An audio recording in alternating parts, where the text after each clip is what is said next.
रामराम मंडळी, दरवर्षीप्रमाणे गुढीपाडवा येतो आणि मला माझ्या गावातील विठ्ठल रुक्मिणीसाठी ड्रेस शिवायचा असतो. याही वर्षी मला शिवायचा होता छान असा विठ्ठल रुक्मिणीसाठी ड्रेस.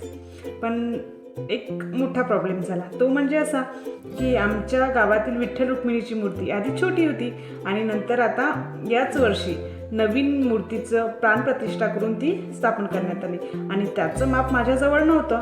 त्याच्यामुळे मी एक अंदाजी माप घेऊनच हा ड्रेस शिवलेला आहे.